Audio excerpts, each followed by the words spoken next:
Halo, halo, apa kabar? Assalamualaikum warahmatullahi wabarakatuh. Senang sekali bisa kembali menjumpai Anda semua dalam program Off the Record, baca berita di balik berita. Saya Hersy Beno Arif. Dan saya Agibeta senang sekali menjumpai teman-teman semuanya. Yes, oke. Gimana Mbak Agi? Apa kabarnya? Apa ceritanya? Ayo kita mau kita mau ngomongin apa Baik-baik nih? saja, Mas Yes, Hersu. Tapi ya. kondisi, ya kita tahu kondisi nggak hanya Indonesia, seluruh dunia juga sedang tidak baik-baik saja. Mhm. Cuman pada saat ini Indonesia kok terpuruknya itu lebih dalam dibandingkan negara-negara lain di kawasan itu. Yes, tapi oke, kebetulan saya sedang di negerinya Trump yang bisa berdampak terhadap ekonomi Indonesia. Memang terasa, mereka juga mengakui harga-harga bensin misalnya di sini naiknya luar biasa tinggi gitu. Kalau Mhm. kalau di sini kan mereka pakai namanya galon ya, di galon itu Mhm. hampir 4 liter ya jualannya gitu ya. Biasanya dulu misalnya itu mereka sekitar 3 sampai 3,3 dolar gitu. Sekarang sudah sampai tembus Mhm. 5,5 dolar dan sebagainya. Itu juga dampaknya terasa sekali gitu. Tetapi kan agak tentu saja bedanya mereka itu, kalau mereka kan mengenal istilahnya dari midterm election, ada Mhm. pemilu Iya, sela. Ya, pemilu sela itu betul. jadi itu Mhm. sebenarnya mekanisme yang sangat bagus juga ya buat buat mengontrol pemerintahan. Kalau kita kan nunggu Iya. kontrol pemerintahan itu setiap 5 tahun sekali. Kalau mereka ada Mhm. midterm election itu nanti bulan bulan November, Oktober atau November seingat saya ya.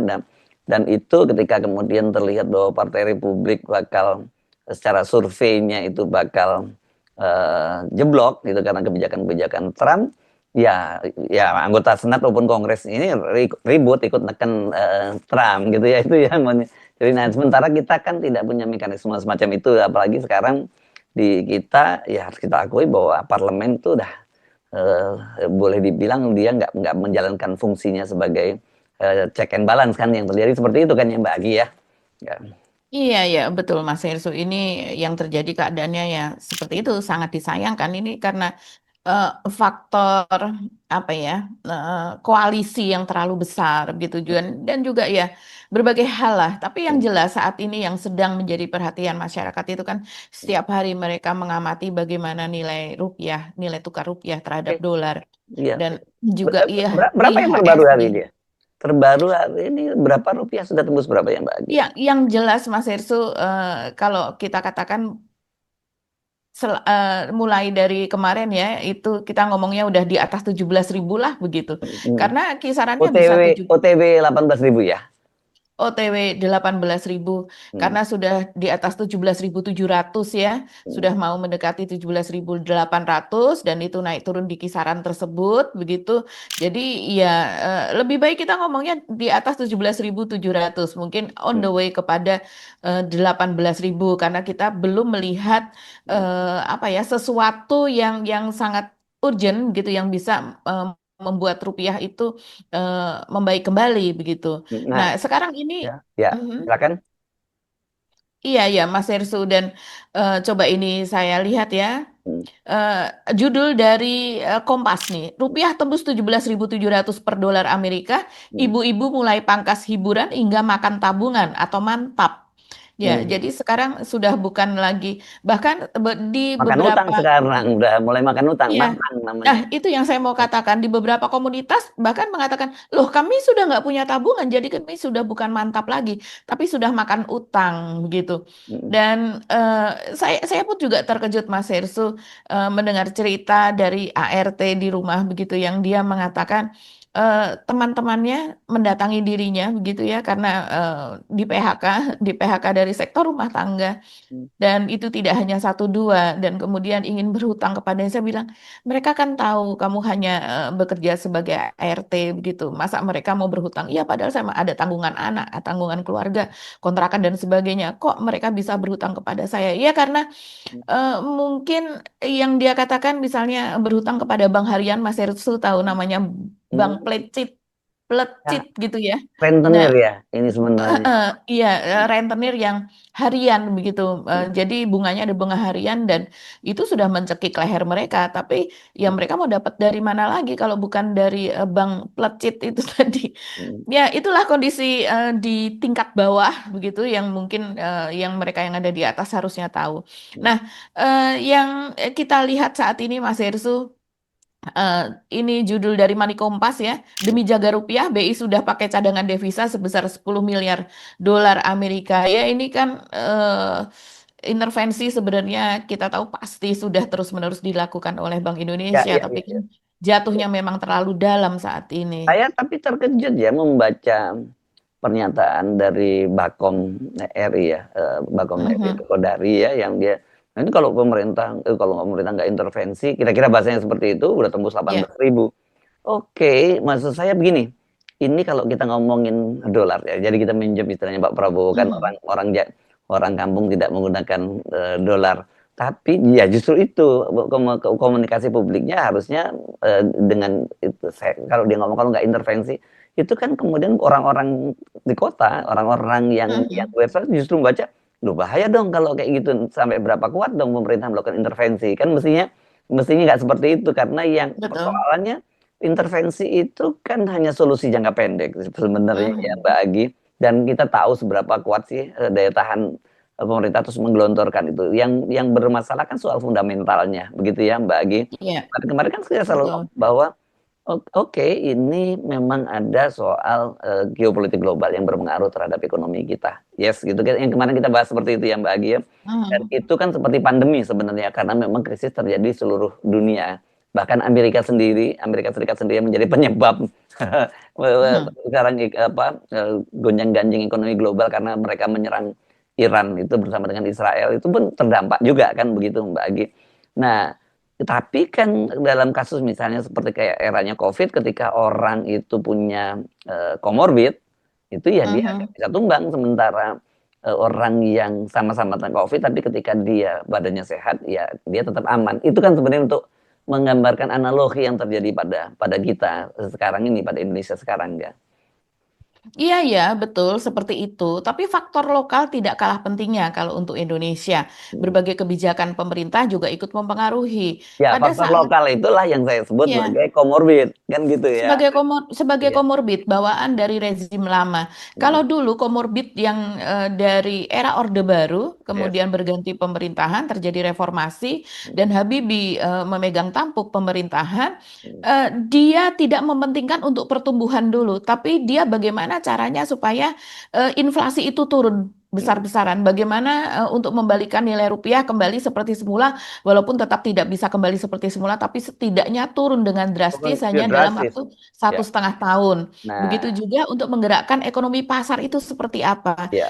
Memang ada pengetatan uang begitu, tapi bagaimana caranya pemerintah tetap memberikan subsidi dan kemudian membuat ekonomi di bawah itu bergerak begitu. Nah, Tapi jangan yang lupa terjadi sekarang ini, ya, jangan lupa hmm, pada waktu Pak Habibie juga faktor politiknya dia perbaiki terutama citra demokrasi kan Pak betul, Habibie kemudian betul. membebaskan Mhm. lawan-lawan tahanan-tahanan politik kemudian Juga pers membebaskan pers, ya itu luar mhm, biasa harus membuat undang-undang baru dan undang-undang baru sebagainya. pers dan sebagainya menghapuskan waktu itu yang namanya SIUP surat izin usaha Ya, penerbitan pers yang sangat menjadi momok dari pers dan ya. itu jadi simbol tidak demokratisnya sebuah negara kan itu dilakukan oleh Pak Habibie. Jadi memang tidak hanya semata-mata persoalan ekonomi yang harus diperbaiki tapi dari sisi politiknya juga harus diperbaiki gitu kan. Iya, dan sekarang ini Mas Hersu, faktor global, geopolitik, ekonomi global dan sebagainya itu kan dijadikan sebagai alasan dari memburuknya ekonomi di dalam negeri. Mhm. Padahal kita tahu, misalnya di indeks harga saham gabungan ini kan sudah terjun bebas betul begitu ya. Ini Eh, faktor ya kemarin Morgan Stanley kemarin Iya, yang ya. Morgan Stanley Capital Index itu kan ada Mhm. 18 Mhm. perusahaan Indonesia atau emiten Indonesia yang dikeluarkan dari daftar indeks mereka, Yes. padahal mereka ini menjadi acuan bagi investor Mhm. luar untuk masuk ke Indonesia untuk membeli saham Indonesia dengan melihat performansnya di dalam Morgan Stanley Capital Index tersebut, begitu dikeluarkan dari daftar global. Mhm. Nah, sehingga coba saya lihat ya, pada hari Selasa kemarin, 19 Mei, itu IHSG ditutup anjlok ke level 6.370. Ini kalau dibandingkan dengan kita sebelumnya sempat bertengger di level 9 ribuan, ini kan luar biasa, sudah berapa puluh persen ini anjloknya hanya dalam waktu singkat.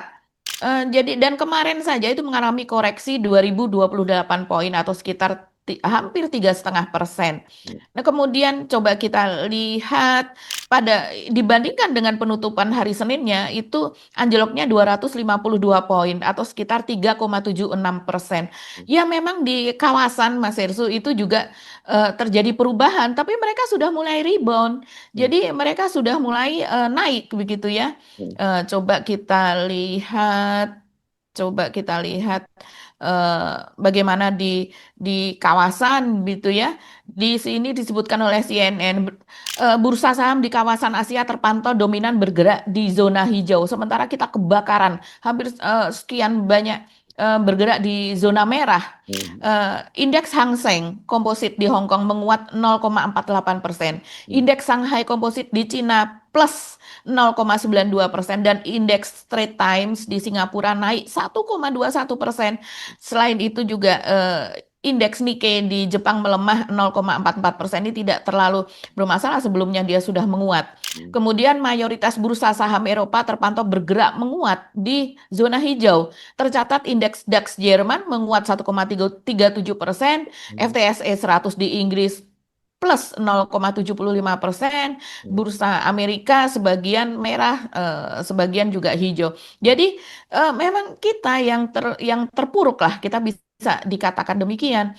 Nah, ini juga yang kemudian kemarin ya Wakil Ketua DPR Ahmad Dasko langsung terjun ke lapangan. Ini saya rasa sebuah tindakan yang positif yang memang harus dilakukan. Jadi eh, empati yang besar begitu ya terhadap situasi yang ada di lapangan. Begitu juga Dan itu dia bersama mengajak. Ketua Komisi 11 ya, waktu ya memang membidangi soal itu ya, turun ya. Betul, memang membidangi soal itu dan Ketua OJK juga ada Rosan Roslani, begitu mereka rame-rame terjun ke lapangan begitu mungkin untuk memperlihatkan komitmen Indonesia begitu ya, komitmen dari pemerintah untuk memperbaiki. Tapi memang saat ini kondisi itu juga dipicu oleh isu bahwa kita akan mengeluarkan kebijakan satu pintu untuk komoditi ekspor kita. Itu kan masih belum jelas, tapi sudah di-announce, sudah diumumkan. Nah, ini membuat pasar berhati-hati. Mengingat mereka juga melihat kebijakan di Indonesia itu suka ajaib begitu. Seperti yang kebijakan soal PSN, kebijakan soal undang-undang ini itu apa soal impor, soal ekspor yang walaupun sudah ditetapkan sedemikian rupa, tapi pelaksanaannya itu berbeda. Kurang lebih seperti itu, Mas Hersu. Yes, oke. Jadi saya kira memang harus dibarengi. Kita nggak bisa hanya kemudian menyatakan bahwa ini dampak dari global. Bukan. Ada beberapa fundamental ekonomi yang harus diperbaiki dan seperti saya sebutkan tadi paketnya paket lengkap ya. Bukan hanya soal ekonominya saja, tapi dari sisi politik. Kan kalau kita apalagi kalau Hmm. kita ngomongin soal bursa saham itu kan namanya itu persepsi, ya kan Mbak di situ ya. Ya. Jadi dan itu Mhm. sentimen selalu kan orang bicara apa? Oh sentimen negatif atau sentimen positif. Sentimen itu kan berkaitan dengan persepsi. Jadi ketika kemudian persepsi mereka tentang Indonesia itu membaik, demokrasinya lebih baik kan begitu, terus kemudian regulasinya lebih transparan dan sebagainya juga orang masuk.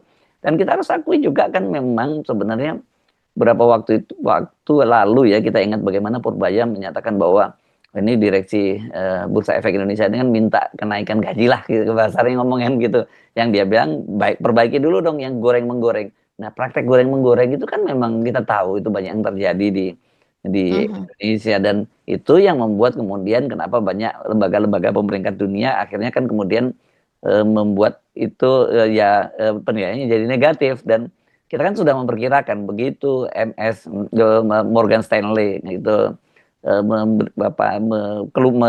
mengeluarkan sejumlah emiten-emiten dari Indonesia, terus dampaknya itu sangat sangat serius karena sebelumnya sebelum Fin, sebelum kemudian Standard and Poor dan sebagainya kan membuat penilaiannya menurunkan itu gitu loh. Jadi saya kira ini mesti dibarengi ketegasan dalam hal ini otoritasnya OJK dan juga Bursa Efek Indonesia kan bagi yang harus Iya, betul Mas Hersu. Jadi langkah-langkah perbaikan.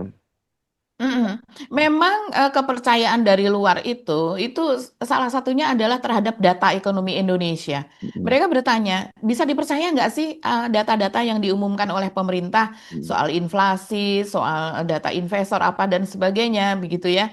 Nah, salah satunya investor asing itu ramai kabur karena tidak percaya data-data yang dipublikasikan. Ya, jangankan yang di luar negeri, investor luar, bahkan yang di dalam negeri pun juga tidak percaya terhadap data yang dikeluarkan oleh pemerintah Indonesia. Data itu tidak hanya dilihat dari segi kualitasnya saja, karena semua data itu kan bisa dihitung secara matematika. Ini yang menarik, Mas Hersu, adalah perang narasi antara bisa dikatakan antara Purbaya dengan Ferry Irwandi yang kemudian juga netizen yang lain juga ikut serta di dalamnya.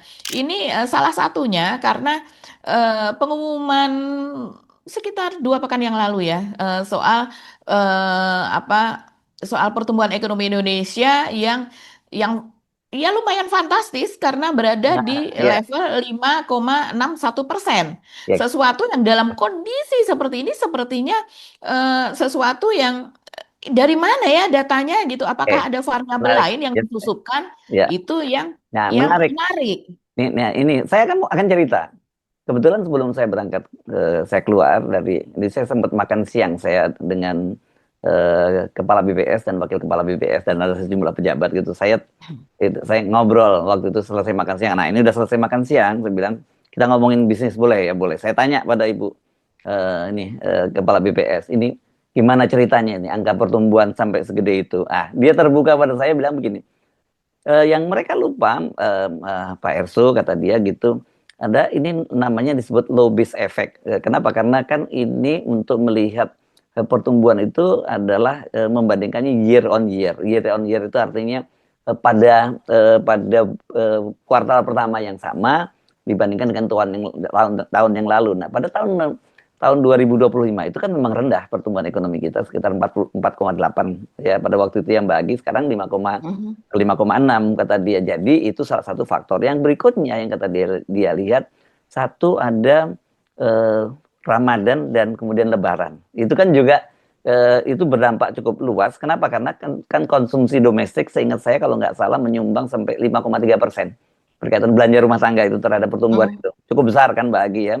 Jadi memang ada faktor Ramadan dan Lebaran itu tetap ternyata kemarin kalau maupun krisis maupun apa namanya Lebaran itu tetap aja masih masih tadi spendingnya besar dari konsumsi domestik. Yang berikutnya belanja pemerintah kan sangat besar, terutama ada MBG yang sangat besar yang sudah keluar. Kalau dulu-dulu kita pada kuartal pertama itu kan biasanya belum ada spending Mbak Anggi. Rata-rata kebanyakan kita masih ngumpulin duit dari pajak, dari pendapatan lain kan begitu. Itu yang kedua. Yang ketiga soal koperasi merah putih dan sebagainya. Jadi spending pemerintah memang cukup besar ditambah dengan belanja domestik cukup besar. Saya tanya kalau begitu. Pertanyaannya buat saya berarti kalau nanti kuartal kedua kan faktor-faktor itu apakah masih ada? Jelas yang saya tanyakan Lebaran dan Ramadan nggak akan ada lagi kan? Itu ada kan begitu Mbak Agi. Nah ya kata dia jawabannya itu nanti bagaimana dengan spending pemerintah tergantung gitu. Jadi memang angka itu eh, angka itu kalau menurut dia itu angka yang betul, nggak ada yang ditukangi. Tetapi dia kan menjelaskan logis dong. Memang ada spending yang besar, kemudian baik dari pemerintah soal belanja MBG, kemudian juga soal koperasi desa merah putih, terus kemudian konsumsi domestik yang 53% menyumbang dari Lebaran, dari Ramadan dan Lebaran. Nah, PR-nya itu nanti pada kuartal kedua itu dari mana nanti yang akan mendorong itu, gitu, mendorong pertumbuhan ekonomi. Apakah masih bisa dipertahankan 5,6% itu? Dan Bisa, kalau Mas Ersu. gimana Bisa. caranya? Kalau seandainya MBG tetap dipertahankan seperti ini, Mm-mm, belanja untuk koperasi merah putih juga masih, ini kan masih on the way, mm-mm.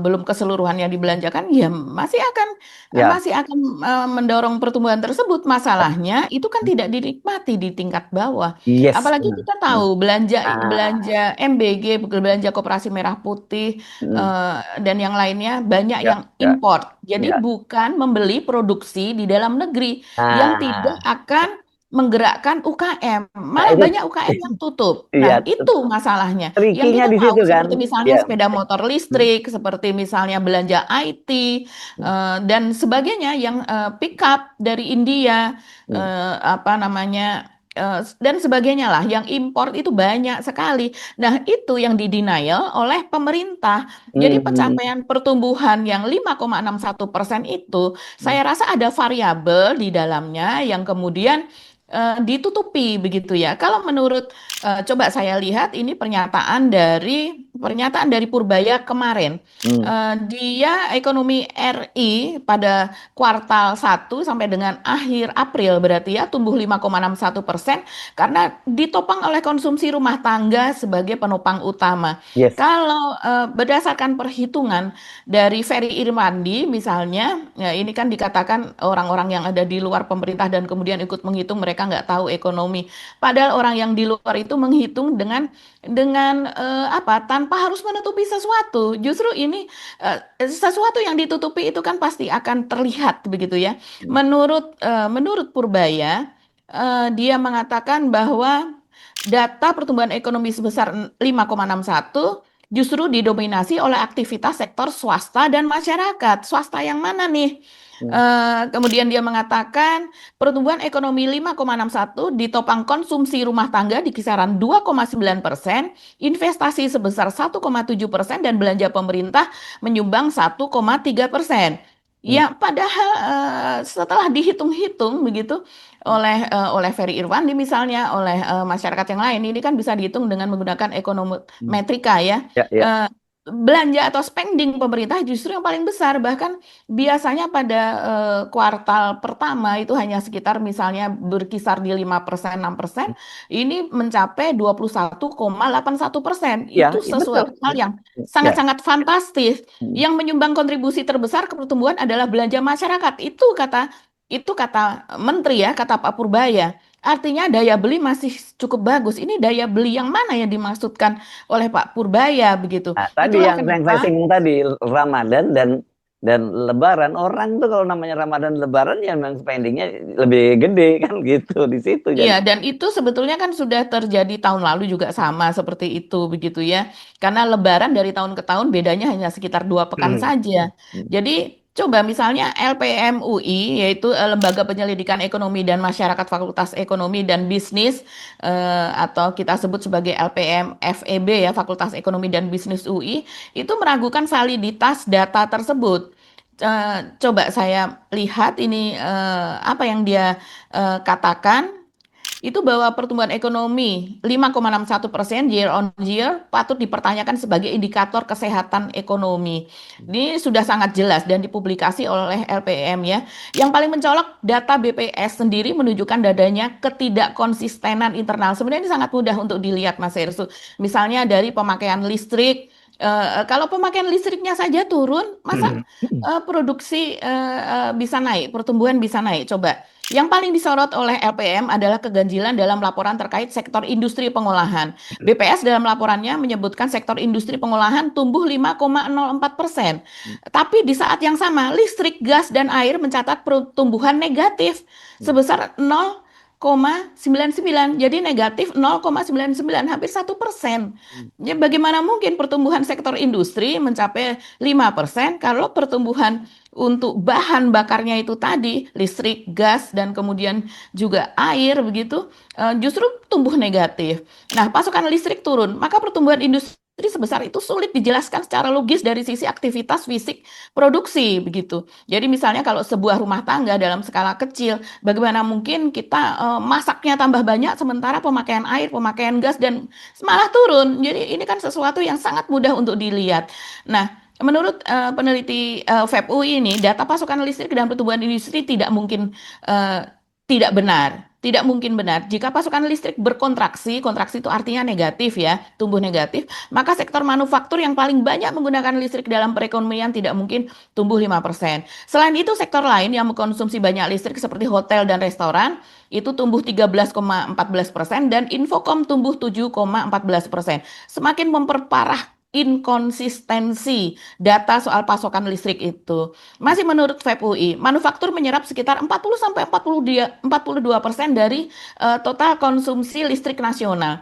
Hubungan antara output manufaktur dan konsumsi listrik secara teknis itu bersifat sangat fundamental. Jadi nggak bisa diubah-ubah hal yang seperti itu. Pertumbuhan nilai tambah negatif Yang negatif tadi pada sektor listrik menunjukkan bahwa produksi listrik secara agregat, secara apa namanya keseluruhan itu menurun. Nah, berdasarkan data BPS ini LPM juga menghitung ulang pertumbuhan di sektor manufaktur. Hasilnya menunjukkan estimasi moderat sektor manufaktur tumbuh sekitar 1,5% saja, bukan 5%. Ya. Dengan demikian pertumbuhan ekonomi Indonesia kuartal 1 kemarin seharusnya hanya 4,89%. Itu pertumbuhan moderat ya, sebetulnya akui saja nggak jadi masalah. Iya. Eh, Dia juga LPM mengingatkan hanya mensubstitusi pengeluaran makan dari rumah tangga penerima manfaat. Jadi hanya apa yang MBG itu hanya mensubstitusi, hanya menggantikan saja Mas Ersu. Jadi ini pengeluaran dilakukan oleh MBG, ini pengeluaran dilakukan oleh rumah tangga gitu. Dan MBG berpotensi menekan bisnis catering dan kantin lokal. Jadi tidak selalu MBG ini membuat ekonomi terlihat tumbuh karena pada dasarnya setelah ada MBG banyak catering, kantin lokal, warung-warung di sekitarnya yang juga tutup. Dan ini kondisi faktual yang ada di lapangan gitu. Jadi diperkirakan MBG hanya berkontribusi sekitar 0,64% dari PDB. Sementara Koperasi Merah Putih, teman-teman akan lihat saja dari akun Instagram dari LPM FEB akan bisa melihat rinciannya lebih jelas lagi.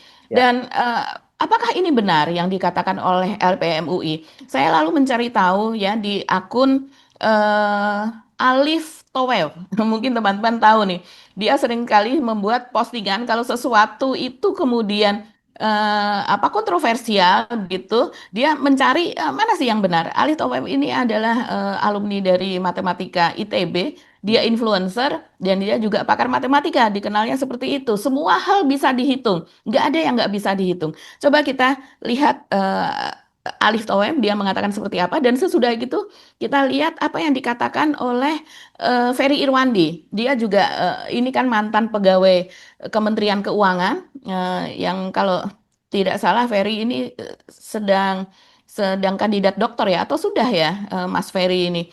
Jadi dia pun juga menjelaskan dengan sangat jelas di situ termasuk data faktual bahwa spending pemerintah itu mencapai angka yang sangat tinggi 21,81%. Coba hasilnya seperti apa? Ini ada perdebatan seru antara BPS dengan LPM UI. Nah, katanya UI ini mempertanyakan 5,61% itu harusnya nggak segitu. Harusnya pertumbuhan Indonesia itu cuma 4,6 sampai 4,9%. Karena pertumbuhan manufakturnya hanya 1,5% aja.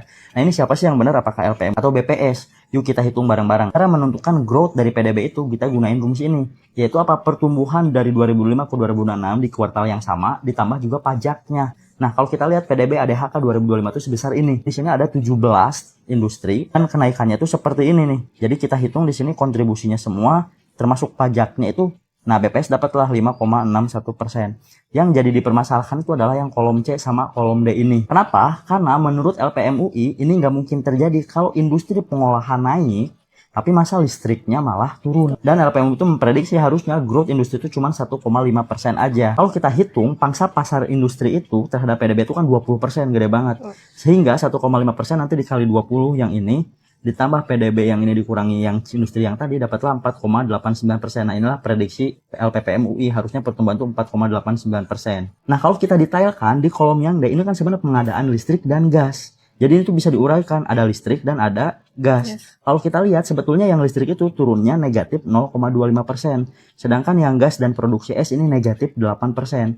Jadi 0,99% turun itu tuh sebenarnya yang paling banyak itu dari gas dan produksi esnya. Yang listrik ini turun itu sebenarnya hanya kecil sekali 0,25%. Kenapa ini turun? Karena ada high base effect. Di tahun 2025, Januari dan Februari itu kita ada diskon listrik 50%. Sehingga masyarakat pada beli banyak nih di tahun ini. Kita lihat rata-rata sebenarnya penggunaan listrik dari 2018 sampai 2023 itu kenaikannya 4,19%. Karena di sini ada diskon, jadinya ada kenaikan. Kemudian di sini aku hitung juga korelasi antara pertumbuhan kelistrikan dan pertumbuhan industri.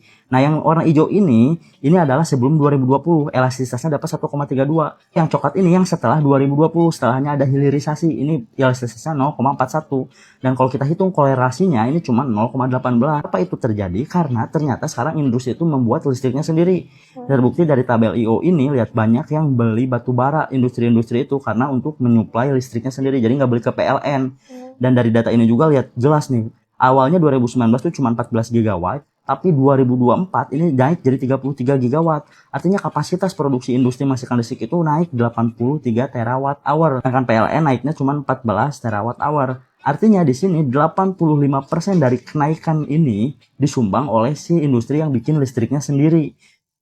Nah, dari situ kita masuk ke PDB Q1 aktual 2026, dikurang dengan kenaikan government spending tadi dengan skenario 4,8%. Maka hasil yang kita dapat adalah 3.415,61891 triliun. Inilah yang disebut sebagai counterfactual. Setelah kita dapatin semua angka itu, sekarang kita hitung growth yang baru. 3415.619T dikurang 3264.6T dibagi 3264.6T. Hasil akhirnya adalah 4,62595%. Yang kalau kita bulatkan, hasilnya adalah 4,63% year. Artinya pertumbuhan ekonomi Indonesia jika datanya normal, tidak ada anomali, tidak ada lonjakan government spending, tidak ada angka 21,81%, tapi pakai angka normal rata-rata 10 tahun 4,8%, maka pertumbuhan ekonomi kita hanya 4,63%. Jika Pak Purbaya di statement publik mengatakan ini salah satu yang tertinggi atau ini yang paling tinggi selama 5 tahun, ini harus dirayakan, ini harus dibanggakan. Inilah fakta sebenarnya, Pak. Inilah realitas sebenarnya. Ketika government spending-nya normal sesuai dengan rata-rata 10 tahun, maka ini bukan salah satu yang paling tinggi, tapi salah satu yang paling buruk. Oke, itu counterfactual model akuntansi. Sekarang kita masuk lebih dalam lagi, model ekonometrika. Dan angkanya bisa lebih kecil lagi.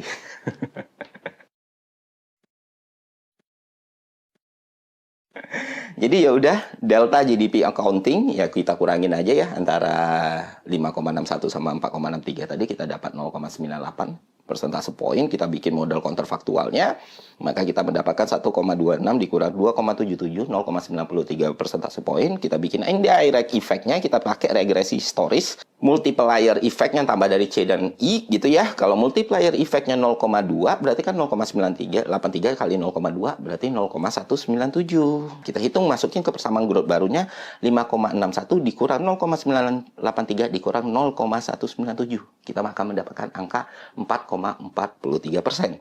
Lebih rendah. Kalau multiplier tambahannya 0,3, maka kita akan dapat angka 4,33%. Kalau 0,4, kita akan mendapatkan angka 4,23%. Jadi, kalau kita rangkum, dengan model accounting counterfactual, kita mendapatkan angka 4,63%. Dengan model ekonomi counterfactual, 4,43%, 4,33%, dan 4,23%.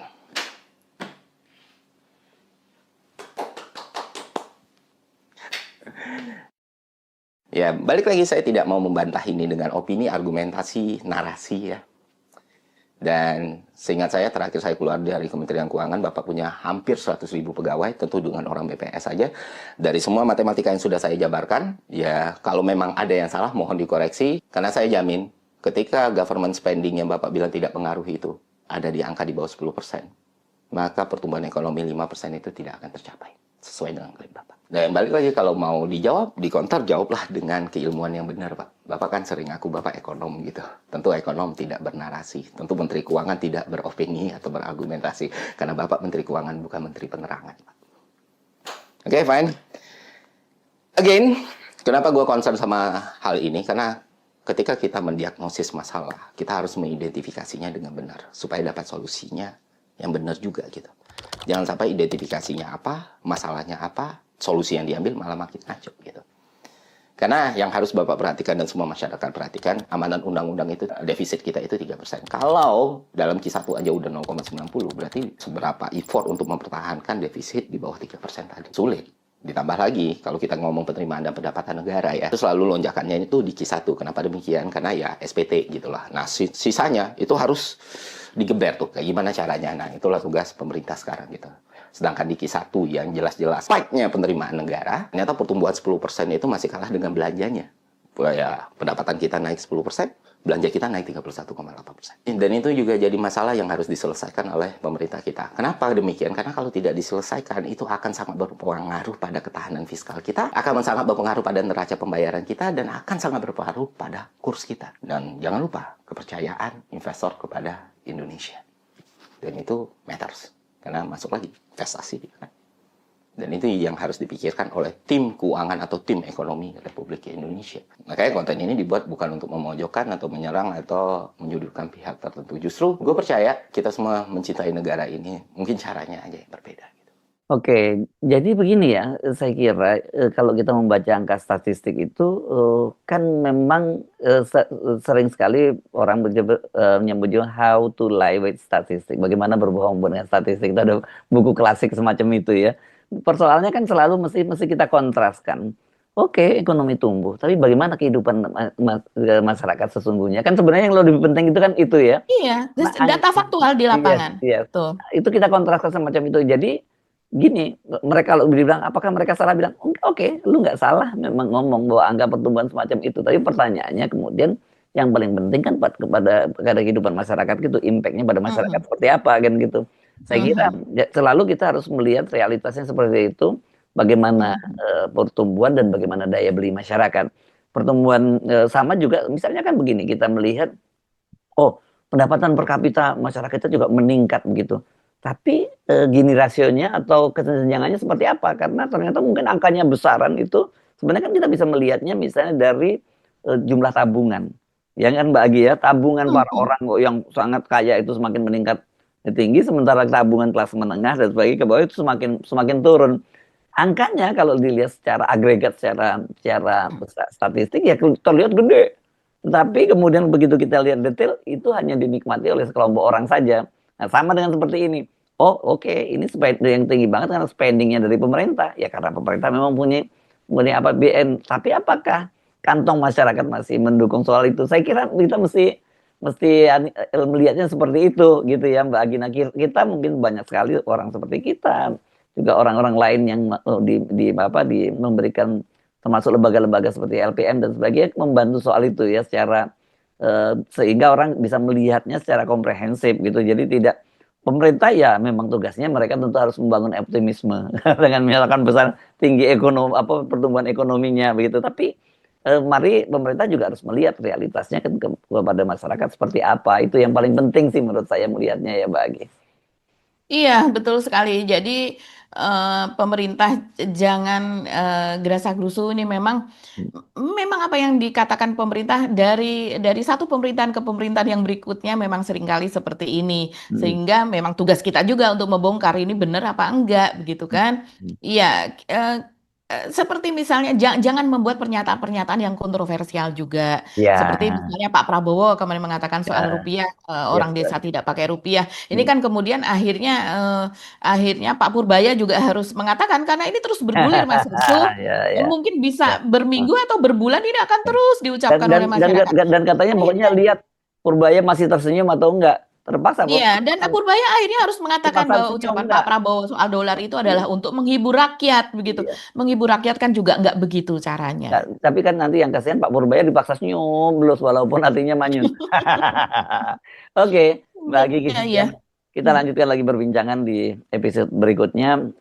Tapi kita mesti melihat realitas sesungguhnya. Jadi kan kita selalu ngomong juga, kita mesti mulai menahan spending yang memang nggak terlalu perlu, tetapi juga mesti berpikir bahwa kita juga harus membantu secara jaring pengaman. Itu mesti kita selalu ulang-ulang seperti itu ya Mbak. Bantu tetangga lah yang harus kita dorong terus semacam itu ya Mbak Agi, karena realitasnya ya kita sedang tidak baik-baik saja, tapi bukan berarti kemudian setelah itu kita kalau terlampau kita kan dilemanya kita gitu, kalau terlalu spendingnya terlalu gede berarti napas kita bisa nggak panjang. Tapi kalau kita menahan spending itu yang terjadi nanti dampaknya jauh juga lebih gede terhadap pertumbuhan ekonomi kita kan gitu ya. Ini dilema kita. Kita ngomongin kita deh, biarin pemerintahnya urusan dengan pemerintah, karena biarkan narasinya pemerintah seperti itu. Tapi yang jelas kita saling mengingatkan di antara kita situasi Iya, memang dan jangan kerahkan buzzer ya, jangan kerahkan buzzer yang yes. justru terlihat bodoh. Sekarang banyak sekali buzzer yang mengatakan, misalnya dia menjawab Ferry Irwandi begitu ya. Bahkan Ferry Irwandi ini walaupun bukan dijawab oleh buzzer, tapi dijawab oleh anaknya Purbaya, oleh Yudo Sadewa juga yang, iya mungkin dia bermaksud untuk membela bapaknya begitu ya. Dan tapi kalau buzzer, kalau Yudo masih nggak apa-apa begitu. Tapi kalau buzzer dengan dia membuat narasi-narasi yang aneh seperti misalnya, oh pemerintah itu memang sengaja untuk apa namanya menurunkan nilai rupiah atau Itu kan konyol banget. dengan maksud, iya, dan itu yang membuat narasi seperti itu adalah influencer yang membuat edukasi tentang finansial, edukasi tentang how to spend your money, kurang lebih seperti itu. Jadi dan apa namanya di TikTok itu rame betul Mas Hersu. Sampai kemudian juga ditanggapi salah satunya oleh Ferry juga soal dia terheran-heran dengan kok narasinya jadi itu membuat pembodohan lah seperti itu. Kalau seandainya ini memang ada di circle pemerintah yang menggerakkan ini, ya tolonglah Tolong jangan ya, membuat itu. narasi-narasi yang membuat bodoh masyarakat. Yes. Mungkin bisa dengan narasi yang positif, pemerintah bekerja keras, pemerintah berusaha. Kalau tidak dilakukan ini maka akan jatuh lebih cepat lagi. Untungnya pemerintah misalnya seperti itu. Oke. Sampai ketemu lagi kita di episode berikutnya. Tetap semangat, tetap berbagi ya. Dan mudah-mudahan kita semua tambah lagi kan kita udah ikhtiar, tambah doa. Ya, mudah-mudahan kita semua bangsa ini bisa selamat dan bisa kita keluar dari krisis ya. Begitu ya Mbak Agi ya. Oke. Ketemu lagi. Kami mohon pamit. Saya Hersmono Arif. Dan saya Gebeta, terima kasih atas perhatian teman-teman semua. Tetap salam akal sehat. Wassalamualaikum warahmatullahi wabarakatuh.